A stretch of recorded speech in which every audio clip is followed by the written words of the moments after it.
I tell nurses all the time, because they'll tell me, I don't like research, but we all do research every single day. You try something, it doesn't work. You go ask 5 people what they do, you go look it up, you implement it, you evaluate if that worked, then you go disseminate that information by telling all your colleagues what worked. That is research. Our physician colleagues, they understand the value of having their name in publication. Despite the rigor of their medical school, they're still in leadership, they're still writing, they're attending conferences. But in nursing, we don't have that. And so we haven't been incentivized to participate, and we haven't been given the opportunity a lot of times to pick something we're passionate about. But I think once you identify that, you're going to see the benefits of research. If we're the largest segment of the healthcare workforce, but people can't find us, that's our fault. If people don't know what we do, that's our fault. And so if we do the writing and tell our own stories, if we do the writing and participate in that research, if we do the writing and report on the results, if we do the writing and report on the strategies, we can own that because we just did it.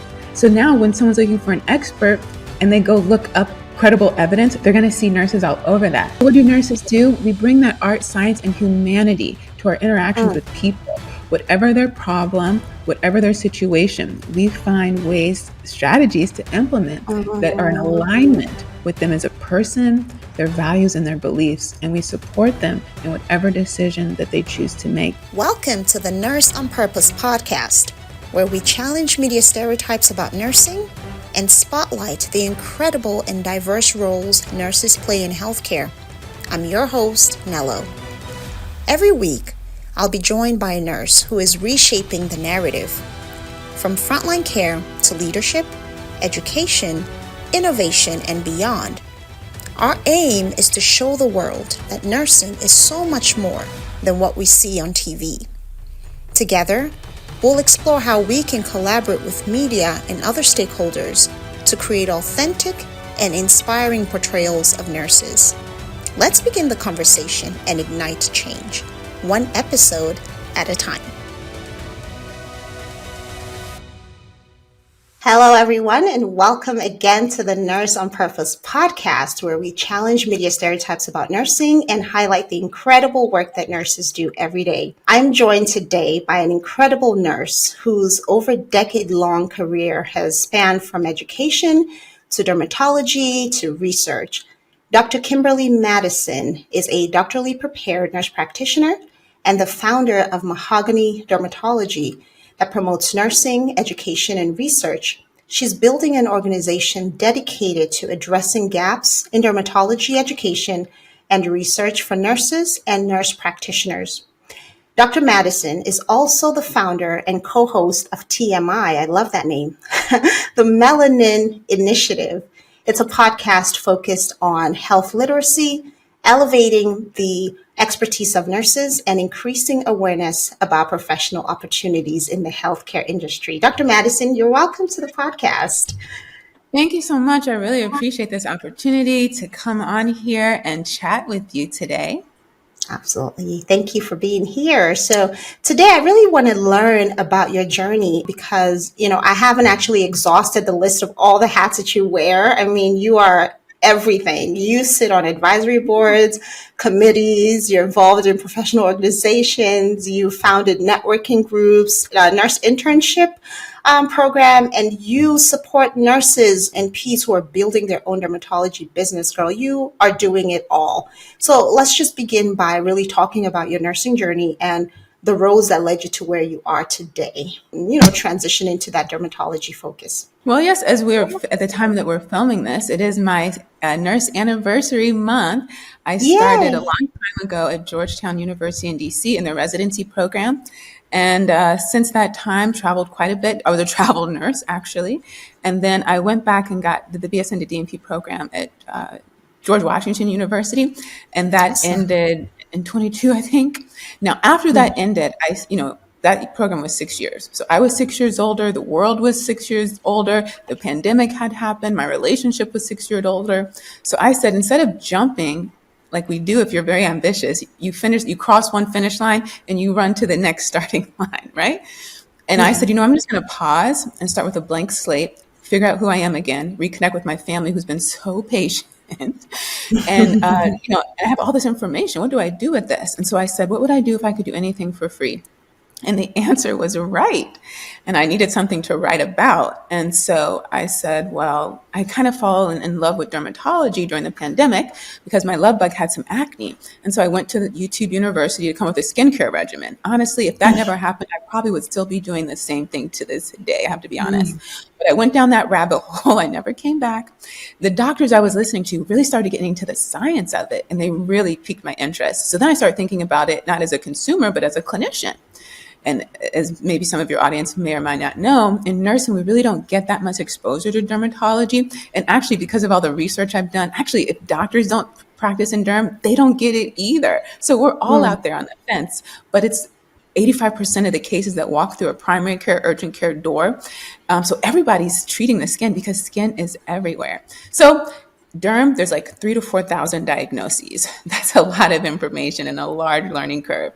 And I've learned that the best place for me to retain information is to put myself in a teaching spot. So I came up with this blog, Mahogany Dermatology. And really it's just it was originally it was a placeholder because one day I wanted to have a clinic. And so I start this blog, and that's the idea was like, I'll read about acne, I'll write about acne. I'll read about psoriasis, I'll write. Like, it was really basic. And I just thought maybe someone else might want this. So I had to go find this education and training. Like everyone else, I went to Google and quickly learned that all dermatology resources are actually not MPPA friendly. So you really have to read very closely. I came across a wonderful organization started by Risha and Andrea called Diversity in Dermatology. And I saw they had a blog. And I went to see who they're talking to. And it hadn't been updated since the pandemic. You know, we all had our pandemic projects. Yeah. And so I just reached out to them and said, hey, do you need an author for your blog? And they did. So they brought me on as the blog chair. I participated in their Achieve program, which is an online program for derm and Ps and PAs in the first 3 years of derm to build a medical derm foundation. Started going to the conference, networking, continued my reading in derm. Just got super immersed in it, and my life has never been the same. So originally, I'm just like everyone else. We go to patient care school. Maybe it's nursing school, maybe it's PA or MD, but at the end of the day, it's patient care school. It's just one Yeah. segment of what we can actually do with our expertise. And so by working with them, I started being more exposed to the business side of derm. And that changed everything. And that's partly why now you heard you talk about Mahogany Dermatology, nursing education, and research. And so through my own entrepreneurial journey, I realized two things are super important in business. One, people. When someone tells you about your idea to start a business, what's the first thing they're going to do? Tell you how wonderful the idea is, how it's going to change you and your family's life, all the things about the business. But if you are consistent and persistent, your business will grow. And when your business grows, you're going to need help. And when it comes time to needing help, you're going to need a strategy because now those people are going to be taking over your vision. So that actually ends up becoming your primary job is selling the vision because they're just worker bees, right? We're worker bees for someone else's dream. So you have to take the seat of selling the vision because no one else can do that. Other people can send emails, they can file papers, but the vision, as the person with the vision, you have to sell that. And so as people stay in business longer and longer, they focus so much on investing in people. You don't even hear them talk about the business anymore. They talk about the people. The second most important thing is community. I have to identify what business benefits from my business being in existence because we can keep each other in business. And so right now, actually today that we're filming, I'm starting an 8-week business coaching program. And through this program, I'm going to build the community that I'm now a part of. Because look, if you're a business person, if you're an entrepreneur, two things are true. Time and capital are limited, but we're telling you to go do all these things and you need to go do this and do that. And you hear us, but I just said your time and capital are limited. So instead of telling you what you need to do, why don't we just create a community that meets you right where you are? So let's just say we have a community of 100 NPs and all of us come in from patient care school. So we all come in with the idea of starting a clinic that treats patients. We are interested in what we're exposed to. So it makes total sense. But let's say you spend a little bit of time in this community and find out that everyone's struggling with social media. So yeah, originally you had the idea of starting a derm clinic, but now you realize, well, actually, maybe I should start a social media firm because you already have 100 clients. So it makes perfect sense. And they're going to use you, you're going to use them, you keep each other in business. And we can go around the table on all the skills and things that business owners need. But if we create the community, we can get everything we want out of there. And at the heart of that for me is credibility and visibility.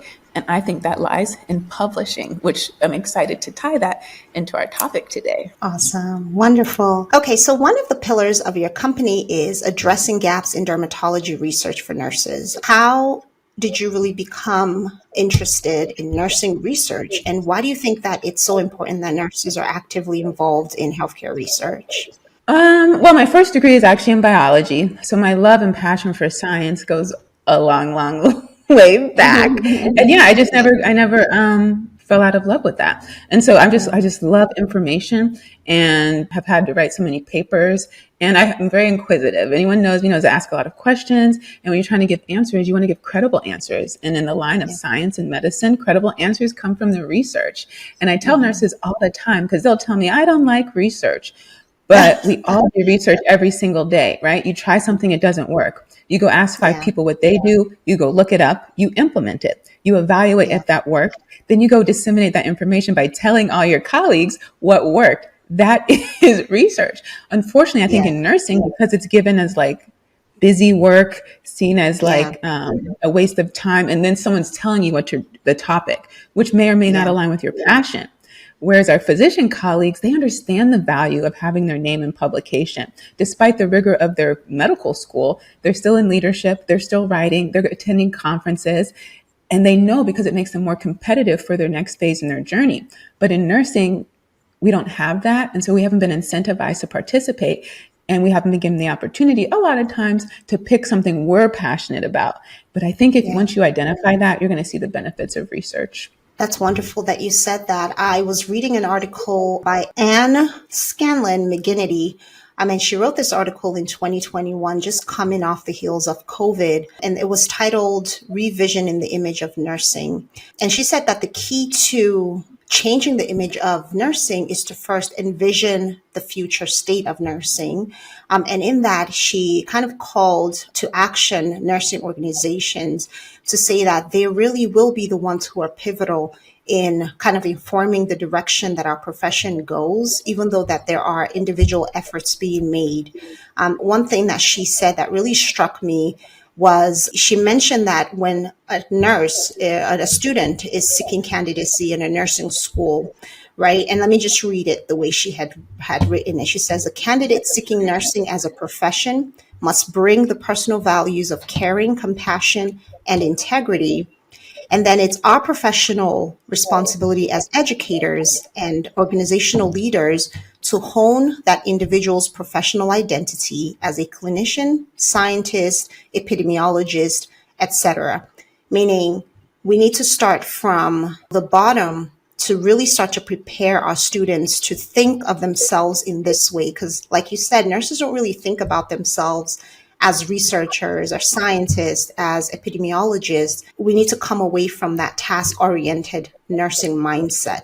How do you think nurses can prepare students to really start thinking of themselves in this way, being professionally minded? Like you said, our physician colleagues are going to conferences.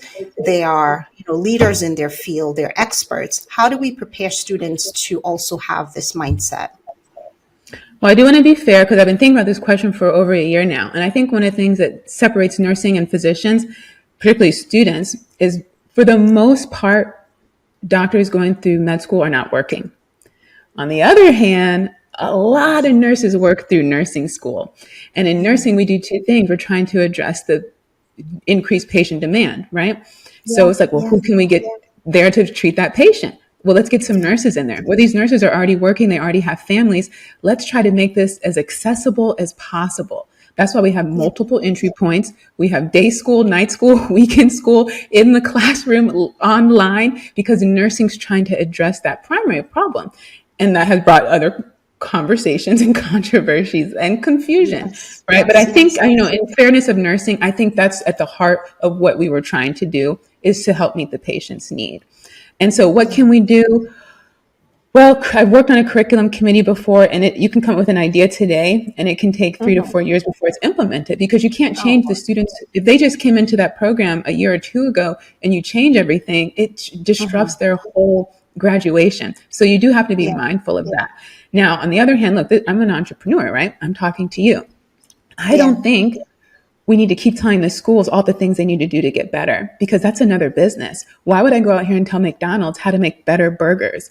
I want to Yeah. have the best burger in town. So instead of telling that school that still has the same professor, the same book, the same lecture, but each year that tuition goes up by 10,000 and another 10,000, instead of telling them how to get better, why don't we just create that table that we're looking for? Instead of begging for attention and have our voice heard, we just create the table and create a place for us to be heard and seen. That's my perspective on it. And I think through active mentorship, which is what we're doing at the Behind Telederm Nurse Intern, is you give them a task. So our physicians, right, by the time they start practicing a decade later, they've written so many publications or had their name on it in a team effort. It's a team. Okay. So The names are on it. instead of me struggling trying to get one paper out, why don't we collectively write this paper, and collectively we can get out more papers together? So when you get mentorships, because we all get emails, we all get DMs from people, aspiring clinicians and students, instead of just meeting on video or a cold cup of coffee, why don't you say, let's do this thing together? Because it's through the doing that you're going to do the most learning. Yeah, that's wonderful. And then you do your research. So if you are trying to open a business, you've just done the research. Now you can really speak to something while you're addressing this need. And when people question you, you're going to have credible information to back up what you're saying. And it's going to address that imposter syndrome that we all struggle with, because now you know what you're talking about. Yeah. You make research sound so interesting, and you make like ideation and activation of your ideas really sound doable, right? And achievable, which is what I enjoy the most about you, is that you're like, well, let's just go ahead and do it. And everyone is sitting there in fear. And we do need to get rid of that fear, because I think there's a lot of fearfulness when it comes to nursing and putting ourselves out there as experts. So speaking of research and George Washington University, I want to talk to you. I want to talk to you because that is your alma mater. I was like, oh, okay. I want to talk to you about the Woodhull study, which I know by this point you're familiar with. So just tying it back to that media representation of nurses, I wanted to just kind of explore that research. And so for my listeners who are not familiar with the Woodhull study, I'll tell you about it. And it's a study that was conducted in 1997 first. It was named after Nancy Woodhull, who was the founding editor of USA Today. She was concerned about the limited representation of women in media. And then later she was diagnosed with cancer. And while undergoing her treatment, she was being taken care of by these wonderful nurses, which started to get her thinking about why more nursing voices were not present in media, and tying it back to that gender disparity. So the study highlighted that lack of visibility for the voices and perspectives of nurses, being that they were the largest healthcare professionals at the time, 3.5 million strong, nearly 90% of whom were women. And even though that was the case, their voices were largely absent from stories where it seemed that their expertise would have been extremely relevant. And so that research showed that nurses were quoted in about 4% of any health news report, very hardly seen in anything that had to do with policy. And so that was that 1997 research. 20 years later, that research was revisited. And so it's called the Woodhull Study Revisited. And it was conducted by faculty at the George Washington University, which is why we were laughing, School of Nursing. And it was led by Dr. Diana Mason, PhD RN, as a principal investigator, with her co-researchers Barbara Glickston, Laura Nixon, and Christy Westphal. What did they find after 20 years of the first research being conducted? Unfortunately, they found that there was not much difference from 20 years ago. In fact, this time nurses were identified in only 2% of quotes in healthcare articles, 2% in newspapers, 2% in magazines, and 1% in healthcare publications, which is really abysmal. And nurses' voices did not appear in any opinion pieces. And when we were quoted, it was only about nursing-specific topics, but nothing that addressed us as experts in the larger sort of healthcare picture. That's the highlight of the study, the Woodhull study and the Woodhull Study Revisited. So I'll let you take it away and talk about your thoughts on, on this study. Well, hats off to you because you brought it to my attention. And it's really kind of at the heart of why you're even doing this show, right? And I just thought, well, Absolutely. wow, what a great topic.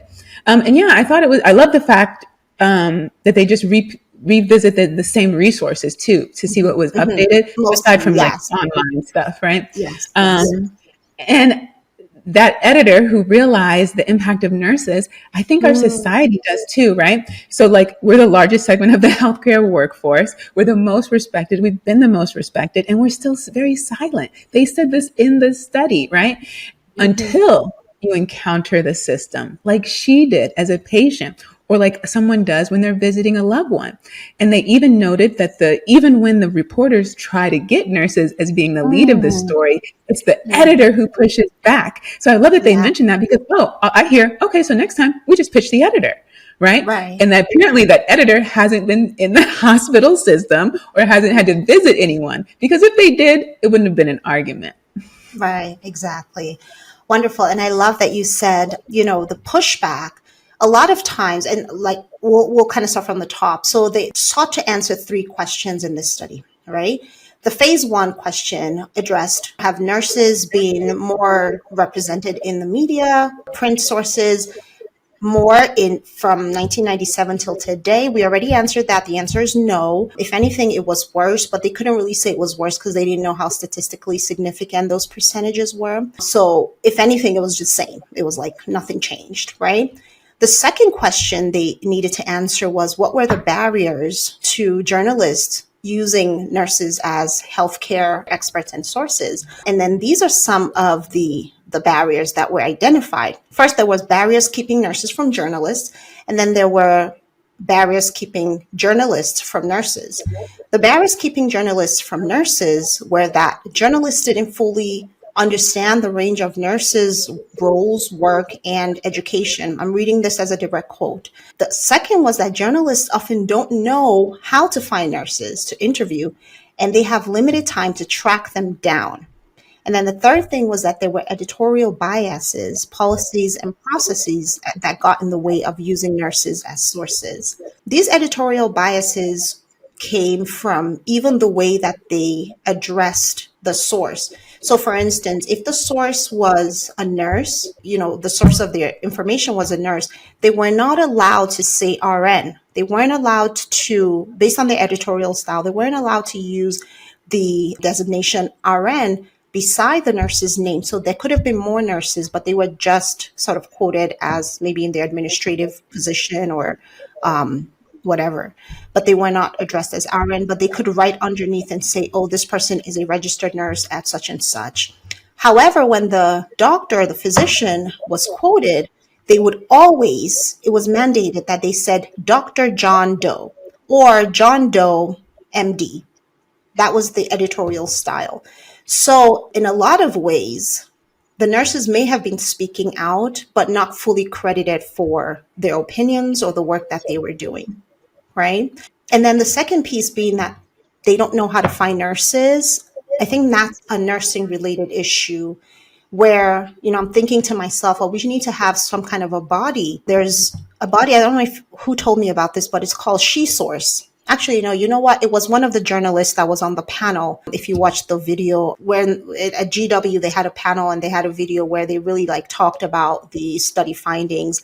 And so one of the journalists mentioned that there is a resource called She Source, where they have put together a group of women who are experts in so many different fields. And so if there was ever a time when a story needed to be told, they could pick on one of them.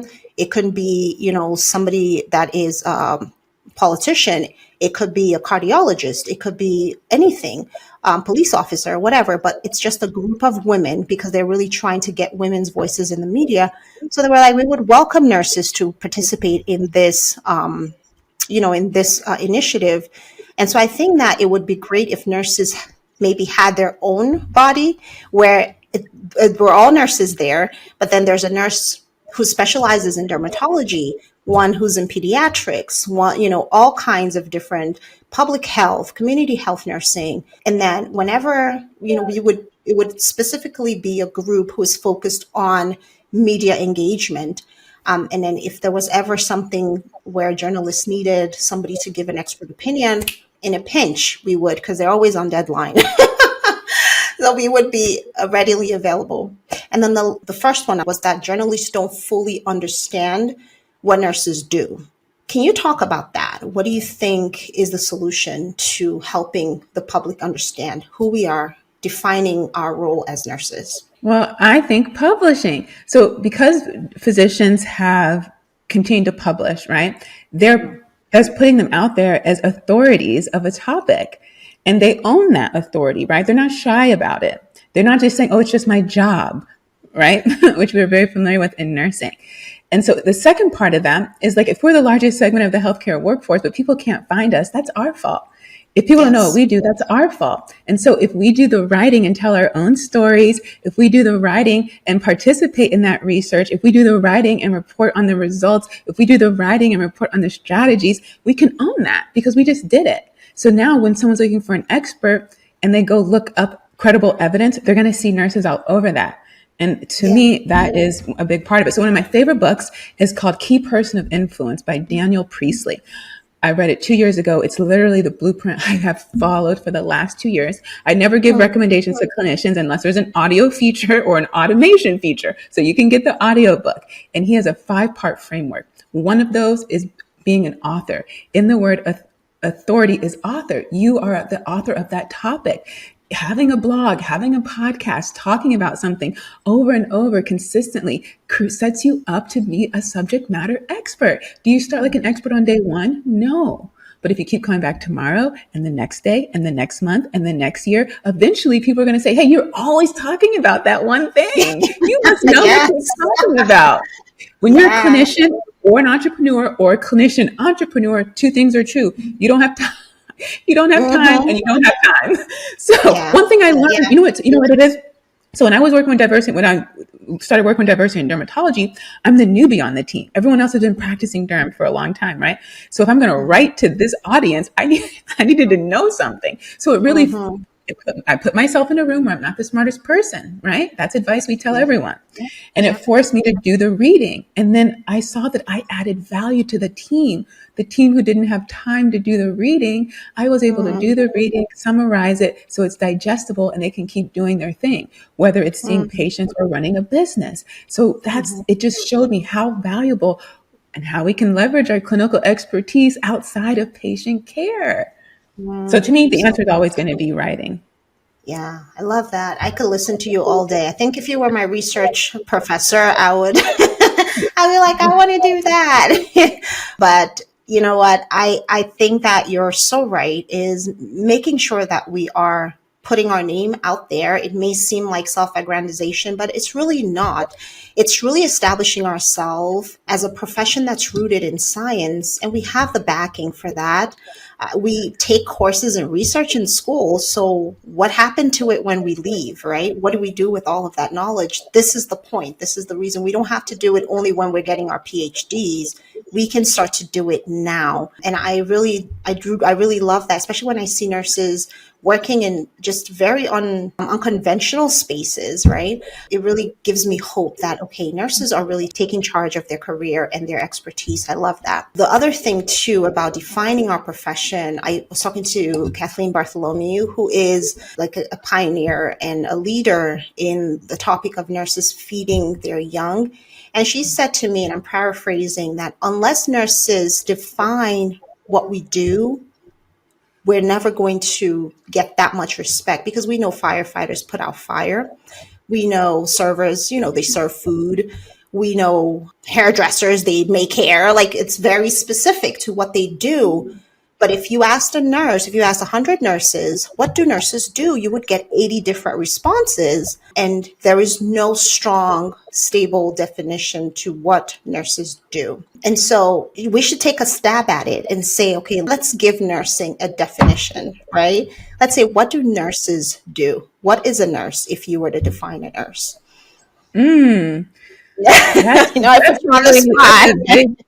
question because I hear what you're saying, but at the other Yeah, hand, I was thinking, but do we have to define it? Because definitions technically fit into a box, and that's the one thing we're trying to break is it can that be a box. big box though. It can be a big box with lots of Or no different. box, or no box at all. We are Nurses, unboxing ourselves. well, at the heart of you're asking me about research. Well, our practice is based in evidence-based practice. That is literally the research. That's the foundation of what we do. In the Hmm. beginning of nursing, one of your first classes is about the art and science of nursing. Science is Hmm. research, right? And so, what do nurses do? We bring that art, science, and humanity to our interactions with people. Whatever their problem, whatever their situation, we find ways, strategies to implement that are in Hmm. alignment with them as a person, their values, and their beliefs. And we support them in whatever decision that they choose to make and make sure that their voice is heard, even when they can't speak for themselves. At any setting, at any time along the lifespan, nurses are there. And that's what we do. And whatever we're called for, we do that too. That's wonderful. I love that.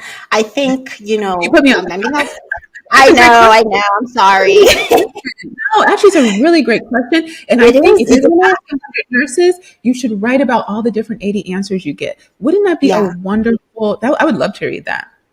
Yeah, nice little booklet about all the things that, because every nurse experiences their role Yeah, very differently, right? yeah. An Just ER like the nurse, patient. Just like the patient. exactly, exactly. That's right. And somebody, a nurse who has, spent 13 years of their lives or their career in the ER is going to have a very different definition from a nurse who is out in the community, a public health nurse, or a flight nurse. Although I do Military. think that a military, although I do think that there is standards, right? So we assess, I like to say we heal and not just treat, because that healing is holistic. We diagnose, as at an advanced level, we assess, we plan, and we partner with our patients, right, to give them the best care possible, optimize their health. And I think our care strategies are wholesome, holistic. We're not just looking at the disease, we're looking at the person. And that's what I think separates nursing from many other disciplines, is that we are very concerned about what's going on here, what's going on mentally, and what's going on physically. So, yeah, nursing I am strong. gonna rebut a little bit on the healing because as a new provider, it became very clear to me that all my education and training was based on the patient-centered care. Mm. And I was struggling to take care of myself, to make time for my Mhm. loved ones. And Oh, I said, well, yeah. what about me? So now I have this concept of introducing provider-centered practice. What does that look like? That means me not believing I'm a healer. How much responsibility and weight is that? I can't own that. That's too much response. I would never sleep if Mm. people's healings I was Depended responsible on for you. that.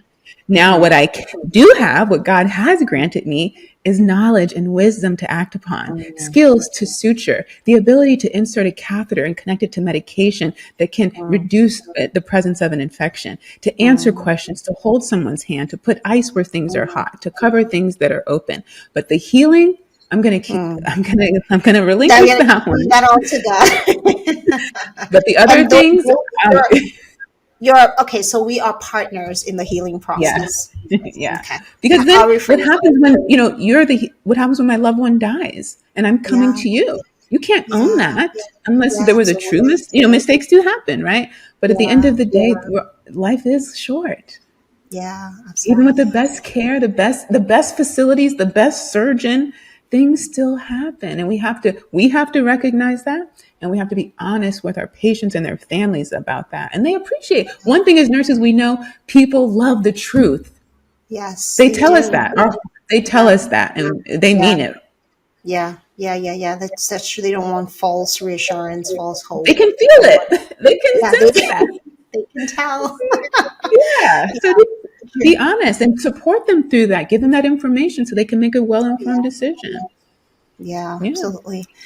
Okay, so let's talk about some other reasons for the lack of representation, right? We know that 90% of nurses are women. And of course, there is that gender disparity where men are more likely to be quoted in media than women are. I've also understood from reading this article that when reporters are calling to hospitals or any healthcare organizations to kind of get some information or healthcare expertise, they are always defaulted to the physician and not the nurse, right? So those are two more things that make for lack of representation of nurses in the media. But what I wanted to kind of focus on strategies for change. That's my big focus is, we've talked about the problem, we have evaluated, we have explored, we've talked about this. We know this article has been out for years. What are some strategies for engaging journalists? What are some things that nurses can do to really start positioning themselves as media experts?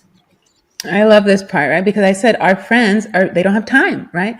So what I want my friends to do is I want them to go to ChatGPT, explain their situation, say, hey, give me some strategies. How can I position myself as a media expert? So we're going to give you some ideas, but when the time comes, you can go get your own, right? So when I looked up ChatGPT, it said the first thing we need to do is introduce ourselves as a subject matter expert.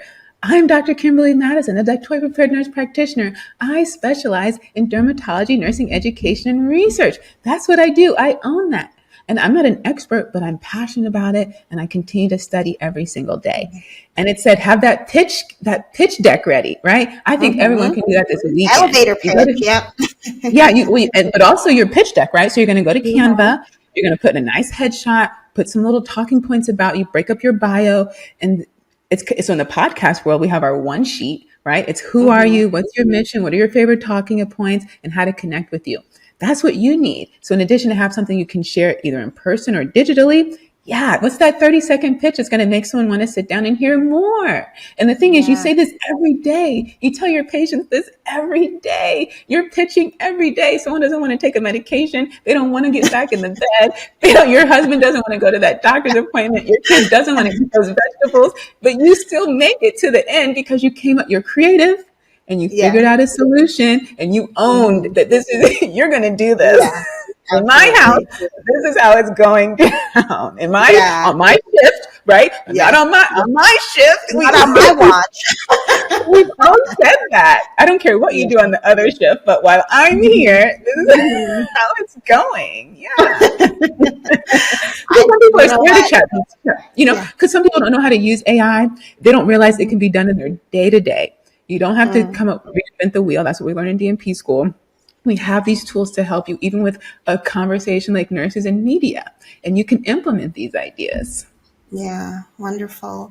I think when we do things in our regular life, we don't think that, or we don't understand that those things are skills that carry over into our professional lives. And we do these things every single day. We're teaching our patients, but somehow when journalists are looking for informant expertise, we are afraid. That's one thing that Dr. Diana Mason had highlighted, is that nurses are afraid to talk to journalists, to talk to the media, because maybe they feel like they don't have the full knowledge. And also they're not really encouraged and taught how to engage the journalists, right?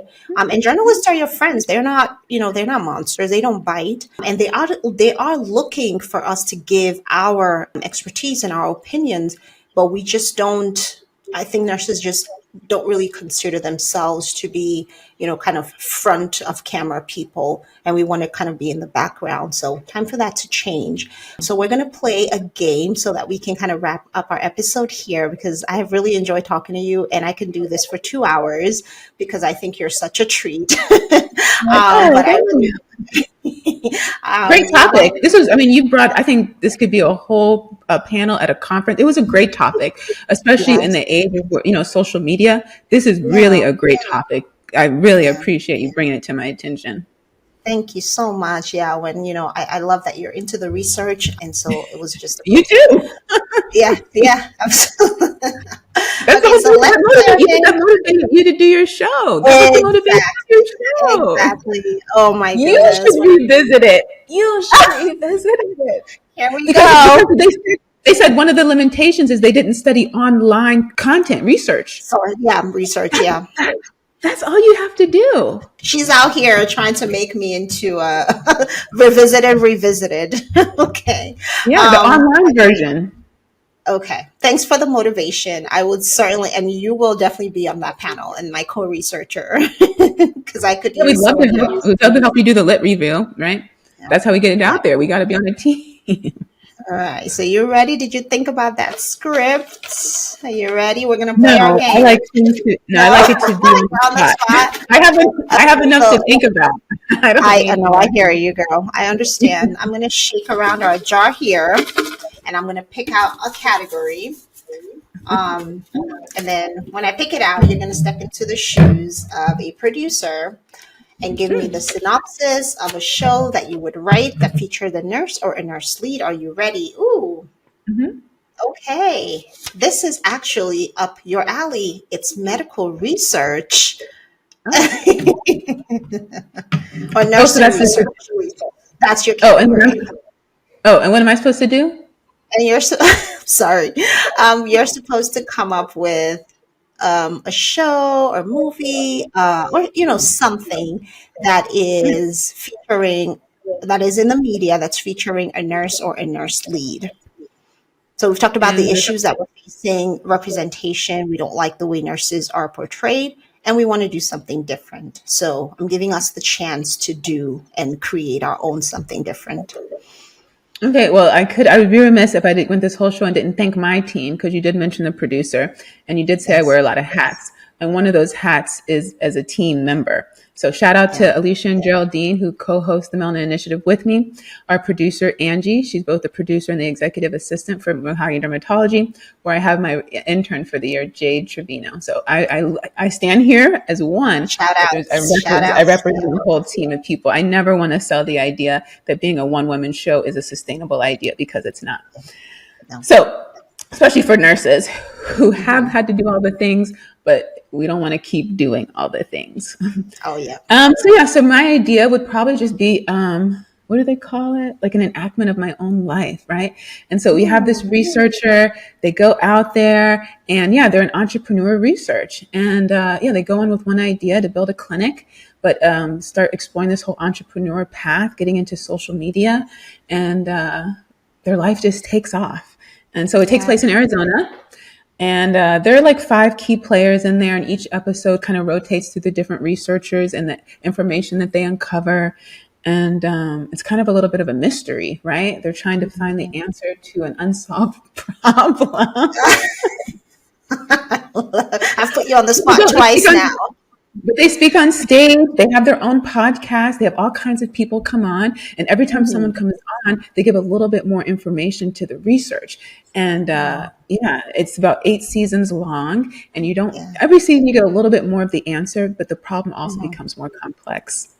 Oh, okay. I love it. A little bit of suspense and a little bit of mystery.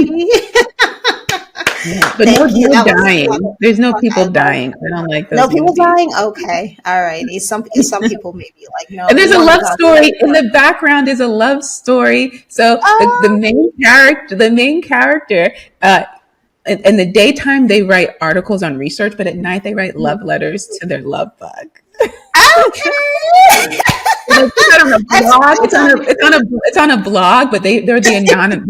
They come with an anonymous name, and Yeah. so even though during the day they're doing the research, at night they're doing this blog, and it's becoming wildly popular. And the further their social media presence grows, the closer people get to figuring out their true identity, and so Wow. that's where it becomes really interesting. Okay.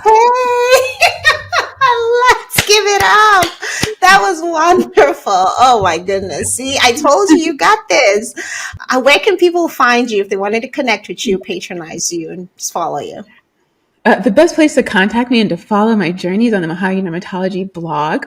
And then we have networking groups, as you alluded to. We have the DMD Dermatology MPPA group and our sister group, Derm&Ps of Atlanta, where I'm also supported by Caleb in Blacksburg, Virginia, Derek in Richmond, Virginia, and Allie in Atlanta. They're NP&PAs in dermatology. Some of them are brand new into the field. So those are our networking groups for NPs and PAs who practice or aspire to practice in medical, surgical, and cosmetic dermatology. And then, of course, shout out to my affiliations, Diversity in Dermatology, DNPs of Color, the Journal of Dermatology Nurses Association, and the Journal of Clinical and Aesthetic Dermatology, their MPPA perspectives, where I've been honored to sit on their editorial advisory board.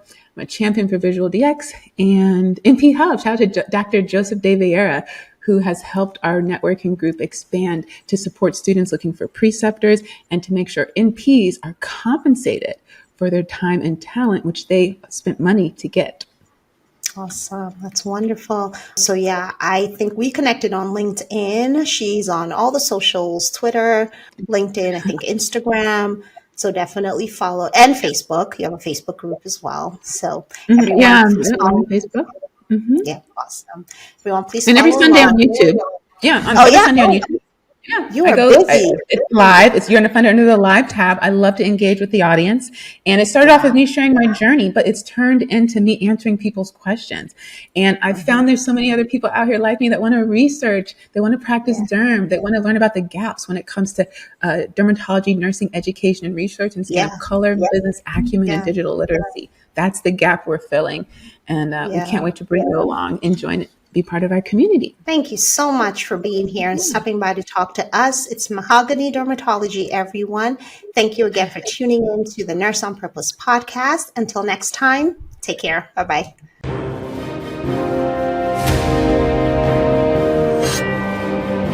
Thanks for hanging with me till the end. I hope you gained some valuable insight into the world of nursing. If today's episode inspired you, please like, subscribe, and share with someone who needs to hear about the amazing work nurses are doing. Let's keep breaking stereotypes and reshaping the narrative together. I'll see you next time.